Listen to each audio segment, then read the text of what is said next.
चलो let's start. काफ़ी काम हम कर चुके हैं जावास्क्रिप्ट के अंदर, ठीक है। डॉम मैनिपुलेशन में भी हम एक मेथड कर चुके हैं।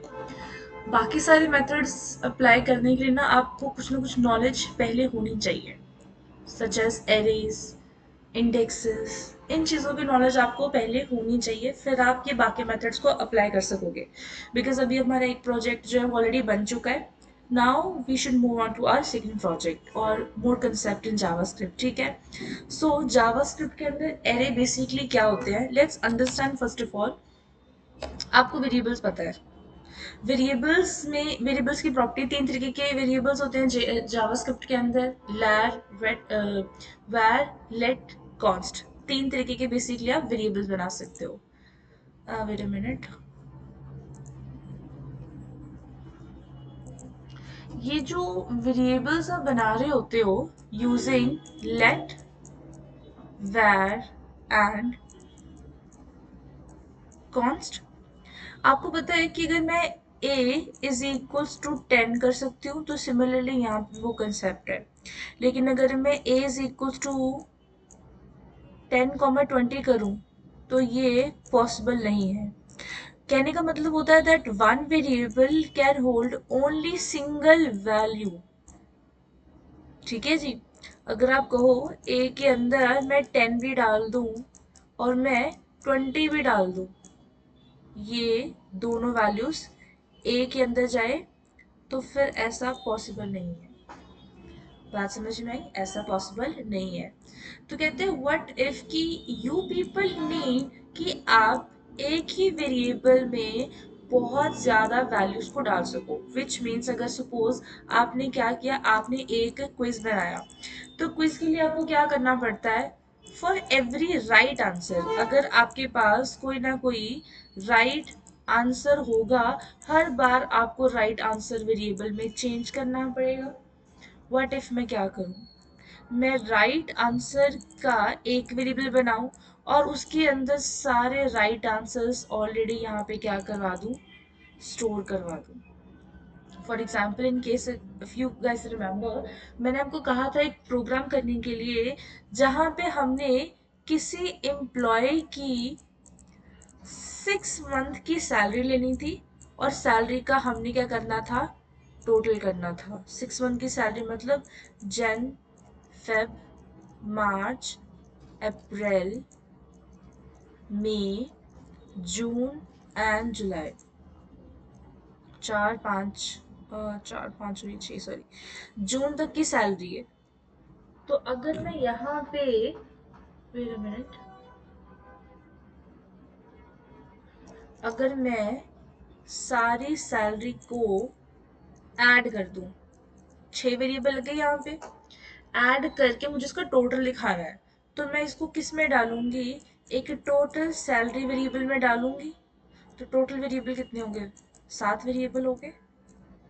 तो मुझे 7 वेरिएबल चाहिए होंगे सिर्फ एक एम्प्लॉय के लिए। तो मैंने कहा ऐसा करने से बेटर ये नहीं है कि आप एक सैलरी का एक वेरिएबल बनाओ, उसके अंदर 7 वैल्यूज को डाल सकते हो, लेकिन उसको डालने का भी एक तरीका होगा। You can use arrays. ये एक ऑपरेटर है, इसको भी ऑपरेटर बोलते हैं, लेकिन इस ऑपरेटर का या इस ब्रैकेट का एक नाम है जिसको कहा जाता है सब स्क्रिप्ट ऑपरेटर। जावास्क्रिप्ट होती है ना, तो जावास्क्रिप्ट के अंदर जेएस कोड आगे सब लगा दो तो क्या बन गया, सबस्क्रिप्ट बन गया। इस सबस्क्रिप्ट के अंदर आप क्या करते हो, यहाँ पे मल्टीपल वैल्यूज जो होती हैं आप उनको स्टोर करते हो। मल्टीपल वैल्यूज को आप यूज करके वेरिएबल एरेस इसके अंदर कंस्ट्रक्ट कर सकते हो। अगर मैं यहाँ पे एग्जांपल दूं, जैसे मेरे पास ये एग्जांपल होगी, सपोज ये देखो, वैर एरे का नाम is equals to value 1, value 2, जितनी मर्जी वैल्यू लेके आओ, there is no limit for this. अगर मैं इसका कोड करूँ वीएस कोड पे, जेएस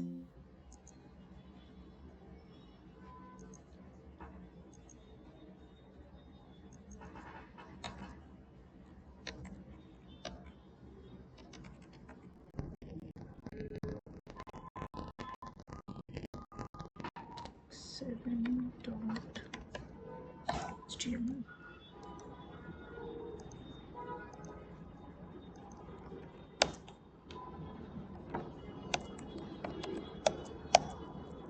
और मैं यहाँ पे लिखूँ सपोज मैंने कहा let a is equals to bracket के अंदर 10, 20 और 30। तो अगर मैं डॉक्यूमेंट डॉट राइट करके मैं सिर्फ अगर ए को प्रिंट करूँ what I will get, let's understand. Problem आ रही है, इसको ठीक करते हैं। कॉपी पाथ 10, 20 यहाँ पे 30 आ गया। लेकिन अगर यही कोशिश अब अगर आप ऐसे करते ना, बेसिकली अगर आप इसको सबस्क्रिप्ट ऑपरेटर के अंदर लगा के करते हो तो यहाँ पे ये अलाउड है using subscript operator as N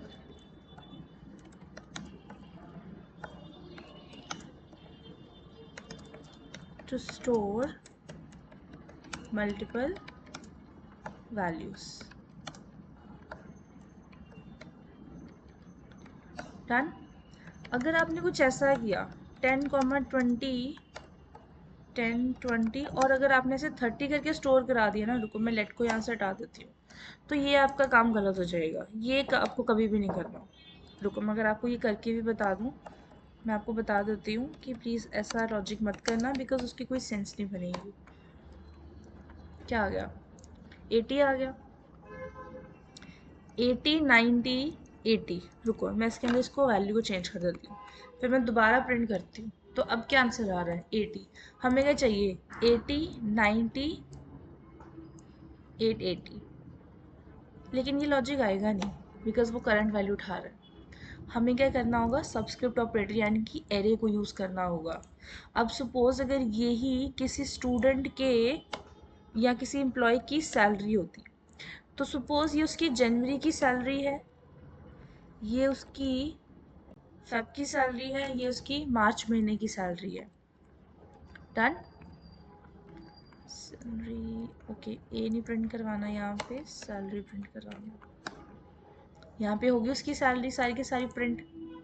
कहने का मतलब ये है कि विच मीन्स अगर मुझे सिर्फ फरवरी की सैलरी चाहिए तो मुझे क्या करना होगा?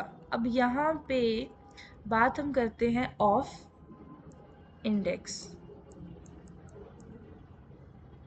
ठीक है, इंडेक्सेस क्या होते हैं? मैंने कहा कि जब हम एक एरे बनाते हैं, मैंने आपको पहले भी मेमोरी रिप्रेजेंटेशन बताई थी।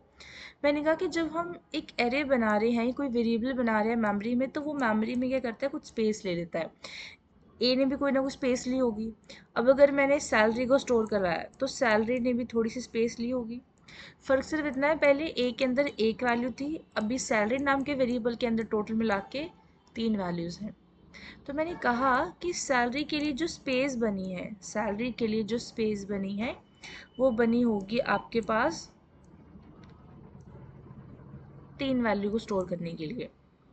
उनमें से पहली वैल्यू है सपोज कुछ ये है, सेकंड वैल्यू कोई भी रैंडम सैलरी ले लो आप, क्या फ़र्क पड़ता है? ये रैंडम सैलरी है। सपोज ये जनवरी मंथ की सैलरी है, ये फरवरी मंथ की सैलरी है, ये मार्च मंथ की सैलरी है। मुझे 3 महीने का टोटल करवाना है, तो टोटल तो हम ऐड ऑपरेटर से भी कर सकते हैं। मैंने कहा कि मुझे जनवरी की सैलरी नहीं चाहिए, मान के चलो ऐसा नहीं चाहिए, जनवरी की सैलरी नहीं चाहिए, मार्च की भी नहीं चाहिए, मुझे फरवरी की सैलरी चाहिए। तो फिर इसको मैं कैसे पिक करूँगी? हमेशा जब आप एरे यूज़ करते हो ना, always remember they are indexes. Index मतलब होता है position of that particular value in the memory. अब इस मेमोरी मैनेजमेंट के अंदर पहली जो भी वैल्यू होगी उसको 0 पोजीशन पे रखा जाएगा, सेकंड वैल्यू को 1 पोजीशन पे एंड इस वैल्यू को थर्ड वैल्यू को सेकंड पोजीशन पे। अगर मेरे पास सैलरी में कितने हैं? 5 वेरिएबल है, तो 5वें एलिमेंट का इंडेक्स क्या होगा? 5 - 1 इज इक्वल्स टू 4, राइट? बात समझो कैसे। मैंने कहा ये जन की सैलरी, फेब, मार्च, अप्रैल और मई, और यहाँ पे मैं 6 भी बना देती, जून बना दिया मैंने। मैंने किसकी सैलरी बोला? मैंने इसकी इंडेक्स बोला। अभी सपोज ये 5th है, लास्ट वाला एलिमेंट क्या है? जून, तो ये 6th एलिमेंट आ गया। इंडेक्स किस में स्टार्ट होगा? 0, 1, 2, 3, 4 और 5, तो लास्ट एलिमेंट का इंडेक्स कितना होगा? एन नंबर क्या है? लास्ट एलिमेंट, हमें तो पता ही नहीं है। तो लास्ट एलिमेंट का इंडेक्स कितना होगा? सपोज एन है, एन में से अगर मैं 1 को माइनस कर दूं तो कितना मिल जाए, मुझे मिल जाएगा उसका लास्ट इंडेक्स मिल जाएगा। अगर टोटल एलिमेंट्स कितने हैं? 12 है, और 12th वैल्यू का इंडेक्स आपने पता करना है, जस्ट से 11। एक -1 कर दो। -1 हो क्यों रहा है? किसकी वजह से -1 हो रहा है? क्योंकि स्टार्टिंग 0 से हो रही है। अगर मुझे अप्रैल को देखना है कि अप्रैल में कितनी सैलरी मिली है, तो मुझे सैलरी में से सब्सक्रिप्ट ऑपरेटर बनाना पड़ेगा और उसके अंदर मुझे 3 डालना पड़ेगा। अगर मैंने 3 डाला तो मुझे क्या मिल जाएगा? अप्रैल मिल जाएगा। बात समझ में? करके देखते हैं। सपोज मैंने कहा कि अभी ये सैलरी थी है, मुझे इसको थोड़ा चेंज करना है। So what I am doing is, अच्छा ये पहले सैलरी प्रिंट हो जाएगा और डॉक्यूमेंट डॉट राइट जो है उस पर हम बी आर टैग को प्रिंट करा देते हैं। Now what I am writing is, मैंने कहा let salary is equals to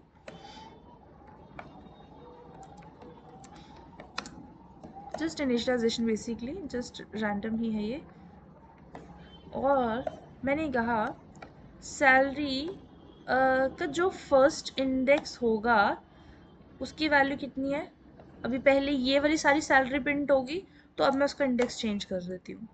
तो जो उसका ज़ीरोथ इंडेक्स है, ज़ीरोथ इंडेक्स के अंदर सपोज उसकी सैलरी 15,000 है, जहाँ पे इंडेक्स 1 है, यानी कि द सेकेंड मंथ उसकी सैलरी यहाँ पे बाय 5,000 इंक्रीमेंट होगी। और जो सैलरी का उसका थर्ड मंथ सेकेंड मंथ था, एक सेकेंड कहाँ गया, सेकेंड मंथ था, वहाँ पे सैलरी इंक्रीमेंट होके 25,000 होगी। अब ज़रा डॉक्यूमेंट डॉट राइट करोगे और सैलरी को प्रिंट करोगे, देन लेट्स सी क्या मिलता है। मिली करंट सैलरी जो आपने इंक्रीमेंट करी थी। आई होप ये समझ में आया होगा। अगर मुझे सिर्फ स्पेसिफिकली कोई एक ही सैलरी को इनपुट करना है, उसको प्रिंट करवाना है, तो मैं भी यहाँ से भी चेक कर सकती हूँ। सिर्फ मुझे सेकेंड मंथ की सैलरी चेक करनी है, तो मिल गई 25,000 ओनली। ये लॉजिक है इसके अंदर। सो इट्स वेरी वेरी कि it's very very important basically कि आप एरेस को ज़रूर पढ़ो, बिकॉज आपकी HTML के अंदर भी ये लॉजिक्स चेंज ज़रूर होने हैं। जैसे मैंने क्विज की एग्जांपल दी थी, जब आप स्लाइडर बनाते हो, 3D एनिमेशन और क्लासिक्स को यूज़ करते हो, तो फिर आप एरेस को और ज़्यादा इन ब्रीफ पढ़ते हो। स्पेशली जिन्होंने नोड जेएस पढ़नी है, रिएक्ट एंगुलर जेएस पढ़नी है, उनके लिए तो वैसे भी बहुत ज़्यादा इंपॉर्टेंट है। अब सपोज यहाँ पे मैंने गलती से क्या लिख दिया था? 3 लिख दिया था। इंडेक्स टोटल कितने हैं? कितने एलिमेंट डाल सकते हो? अभी 3 एलिमेंट डाल सकते हो। हाँ, तो 3 डाल दिए। कैसे शुरू हुए? 0 से 1 एंड 2। मैं थर्ड इंडेक्स को एक्सेस करने की कोशिश कर रही हूँ, उसने क्या बता दिया? अनडिफाइंड। कहता है ऐसी कोई चीज़ है ही नहीं। याद होगा आपको डेटा टाइप्स के अंदर, अगर suppose we have to check the data type of any variable, तो मैं आपको यहाँ पे नहीं एक्चुअली दिखाऊंगी, यहाँ पे मैंने बहुत काम किया है। मैं आपको कंसोल पे दिखाऊंगी। अगर मुझे क्विक सॉल्यूशंस करने हो तो मैं कैसे इसको शो करा सकती हूँ। ए के अंदर अगर 10 प्रिंट करो तो 10 आंसर मिलता है, लेकिन अगर टाइप ऑफ प्रिंट करो, एक सेकेंड, टाइप ऑफ ए निकालूं तो क्या मिल जाएगा? ए की टाइप कौन सी थी? नंबर। वो ये तो नहीं बता रहा कि ये इंटीजर है, क्या बता रहा है? नंबर है। अगर मैं लिखूं a is equals to M K और मैं यहाँ पे टाइप ऑफ ए करूं, वेट अ मिनट, तो मुझे इसने क्या बता दिया कि ये स्ट्रिंग है। अगर मैं इसको थोड़ा और चेंज करूं, मैं लिखूं a इज इक्वल्स टू, अगर वो मैं इसको करेक्टर में दे रही हूँ हालांकि, तो मैं इसको टाइप ऑफ ए प्रिंट करूं, अब भी वो उसको क्या ले गया? स्ट्रिंग में ले गया। बिकॉज जावास्क्रिप्ट के अंदर वो इतना फ़र्क नहीं है। जावास्क्रिप्ट के अंदर तो डेटा टाइप्स एग्जिस्ट भी नहीं करती, वहाँ पे आपको सिर्फ 3 तरीके के वेरिएबल बनाने पड़ेंगे, बट जावास्क्रिप्ट अंडरस्टूड करता है। तभी तो यहाँ पे पार्स इंट, पार्स फ्लोट जैसे कंसेप्ट भी हैं। अगर मैं a इज इक्वल्स टू लिख दूँ 10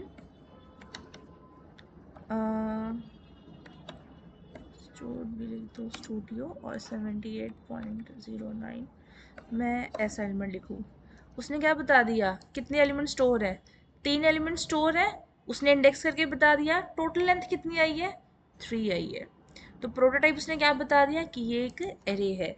लेकिन ये प्रोटोटाइप था। अगर मैं इसकी एक सेकेंड, अगर मैं इसको डेटा टाइप में यूज़ करूँ, यही था शायद, हाँ यही था। उसने डेटा टाइप क्या बताई, ऑब्जेक्ट। तो एरे की जो डेटा टाइप आप कंसिडर करते हो वो कौन सी होती है, ऑब्जेक्ट होती है। एरे डेटा टाइप नहीं है, वो ऑब्जेक्ट के अंडर है जावास्क्रिप्ट के अंदर। आई होप ये चीज़ आपको समझ में आई, उसको याद रखना, ये इंटरव्यूज़ के कई बार क्वेश्चंस पूछा भी जाता है। ठीक है, एक चीज़ हमें और समझ में आई, लेंथ। अब दिक्कत की बात पता है क्या है, बड़े ध्यान से समझो मेरी बात। ये तो सैलरी थी 3 मंथ की हमने ले ली, 4 मंथ की सैलरी होती, अगर 5th मंथ की सैलरी होती, सपोज 6 मंथ की सैलरी होती, तो फिर हम इसको किस तरीके से लेते। अगर ये 5th या 6 मंथ की सैलरी होती, जैसे सपोज मुझे इसको 12 महीने की सैलरी में कन्फिगर करना है, तो 12 महीने की सैलरी आप कैसे लेते, कि आप यहाँ पे हर बार सैलरी यहाँ पे 3 लिखते फिर उसको सैलरी देते, नहीं ऐसा थोड़ा ना कर सकते हैं। इसलिए तो हमने लूप सीखी है कि सैलरी की कन्फिग्रेशन एक बार लिखे और सैलरी उतने टाइम तक चले जितनी की हमें रिक्वायर्ड है। तो हम क्या करेंगे, मैं इसको लिख देती हूँ विदाउट लूप और एरेज हो जाएंगे विद लूप। मैंने कहा जो सैलरी है सपोज वो 3 तक तो जाएगी। सपोज मैं इसको ले रही हूँ यहाँ पे, जो सैलरी काउंट है दैट वुड बी 10, 20, 30, 40 और 50 की जस्ट इनिशियलाइजेशन के लिए मैंने ली यहाँ पे। बाद में आपको पता है वैल्यू सब चेंज कर सकते हो। मैंने कहा फोर लूप के अंदर स्टार्टिंग कहाँ से होना चाहिए, 0 से। हम देखो हम पहले ऐसा करते थे कि कोई नहीं, अगर 1 से भी स्टार्ट करना है तो कर लो, कोई बड़ी बात नहीं है। इन केस ऑफ एरेज आपने लूप कोई भी लेनी है बट लेनी 0 से ही है, क्योंकि फर्स्ट एलिमेंट ही नहीं आएगा, समझो ना ध्यान से। अगर मैं उसको लिखूँ जितनी भी सैलरी डॉट उसकी लेंथ है, हमें पता ही नहीं एलिमेंट्स कितने हैं, जितनी भी सैलरी डॉट लेंथ हो गया। आप क्या एक एक करके काउंट करने बैठे हुए, यहाँ पे तो पता लग रहा है कि 5 एलिमेंट है। अगर लास्ट एलिमेंट आपका कितना होता, 150 होता, तो आप क्या करते, एक एक करके ऐसे ऐसे करके आप काउंट तो कर भी नहीं करने बैठते, राइट। तो इस केस में आप क्या कर सकते हो, सैलरी डॉट उसकी लेंथ लगाओ और पैरामीटर से उसको पिक करो। अब यहाँ पे क्या करना पड़ेगा, मैं ज़्यादा कुछ नहीं करूँगी, आई को बस प्लस प्लस करके देखो। एंड अगर मैं इसको थोड़ा सा चेंज और कर दूँ, सॉरी मैंने इंट लिख दिया, I shouldn't have right that. चलो अब ठीक। अब मुझे क्या लिखना है, मैंने कहा अगर ये लॉजिक है तो डॉक्यूमेंट डॉट राइट के अंदर जो सैलरी कहाँ गई, सैलरी है उसके अंदर आई वेरिएबल को प्रिंट कर दो, और हर बार ना एक काम करो डॉक्यूमेंट डॉट राइट भी लगा दो। सो मैं इसको कंकैटिनेट ही कर रही हूँ यहाँ पे।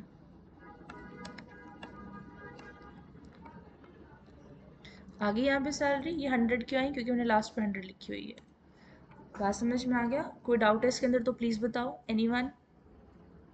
एक सेकंड मैं चेक कर लूँ ऑनलाइन भी। ओके, सो यहाँ पे क्या है, अभी आपको हो होप ये एरे समझ में आ चुके हों। पर एरेज को बनाने का भी ना डिफरेंट डिफरेंट मेथड है जावास्क्रिप्ट के अंदर। कहते there are 3 ways to construct arrays in JavaScript. पहला होता है बाय एरे लिटरल, सेकंड होता है using a new keyword, and third is the array constructor. पहले देखो, अभी जब आपने जो मेथड करा था ना वो एरे लिटरली था, ठीक है, कि उसकी डायरेक्ट आप वैल्यूज यहाँ पे दे सकते हो and then you can just loop लगा के उसको प्रिंट कर सकते हो। सेकेंड मेथड इसके अंदर क्या होता है, JavaScript array directly, that is a new keyword. आपने क्या करना है, var array name is equals to new array बना दो, ठीक।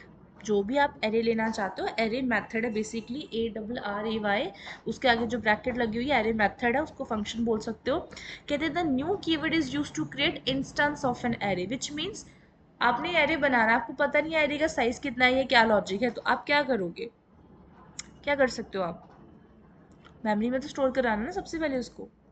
तो यहाँ पे एक लॉजिक लिखा हुआ है where employee is equals to new array employees at 0th index is equals to employee number 1, employee number 2 suppose Varun, employee number 2 is equals to John suppose। ये तीन उन्होंने क्या दे दिया आपको, नाम दे दिया and they are stored to respective indexes of the array। अब हमने क्या किया, लूप लगा के array dot length तक आपने एम्प्लॉय के नाम प्रिंट कर लिए। तो ये लॉजिक आपने कैसे बनाया, आपने यहाँ पे कोई वैल्यू स्टोर नहीं कराई, आपने उनको वैल्यू दी इंडेक्सेस के थ्रू। ठीक। थर्ड मेथड क्या होता है, Java array constructor. here you need to create instance of an array by passing argument in constructor so that we don't have to provide value explicitly। कि आपको अगर अलग से वैल्यू को प्रिंट कराना है, अलग से मतलब इंडेक्स में देके सबस्क्रिप्ट ऑपरेटर में डाल के, तो कहते हैं नहीं, अगर आपको ऑलरेडी पता है एग्जैक्ट वैल्यूज क्या आने वाली है तो आप एरे मेथड की उस ब्रैकेट में भी दे सकते हो एज आर्गुमेंट, जो आपने फंक्शंस में भी पढ़े हैं। आप वैसे करके इसको प्रिंट भी कर सकते हो। यहाँ पे जो नीचे लिस्ट दी हुई है ना, वो सारे के सारे जावा मेथड्स की हैं, कंकैटिनेट करना, एंट्रीज करना, और ये दे आर ऑल लिंक्स, ये सारे लिंक वर्क करते हैं। आप चाहो इसको एक्सप्लोर करो बहुत अच्छे से, समझो, मैंने इसलिए आपको प्रोवाइड करके दिए हुए हैं। यहाँ पे इसका स्पेसिफिक रीज़न बताया हुआ है वो किसके लिए यूज़ होता है, इज एरे है कि नहीं, इस test if the passed value is an array कि नहीं, कि वो एरे के अंदर वैल्यू है भी सही कि नहीं है। ठीक है, जैसे सपोज मैं यहाँ पे इसको चेक करूँ एंड आपका मैं टास्क लिख देती हूँ। तुम लोगों का पहला टास्क क्या है, ज़्यादा डिफ़िकल्ट नहीं होना इन चीज़ों में। पहला टास्क ये है कि हाँ, construct an array for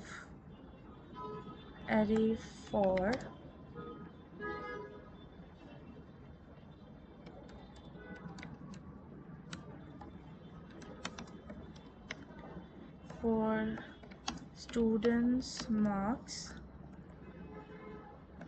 of, ये वैसा ही दे रही हूँ जैसा आपने फेमिलियर ऑलरेडी किया हुआ है।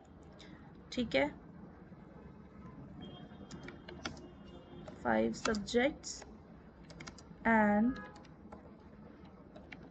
take user input of these marks।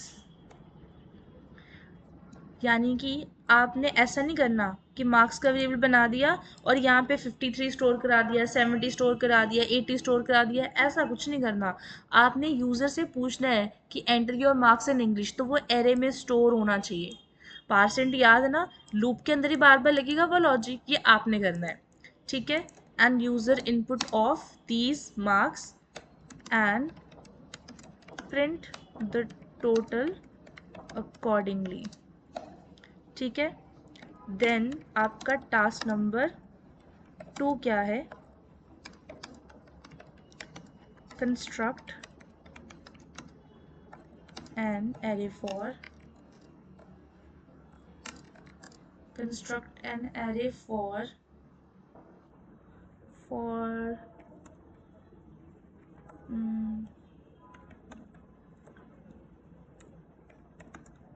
monthly analysis of a company, how much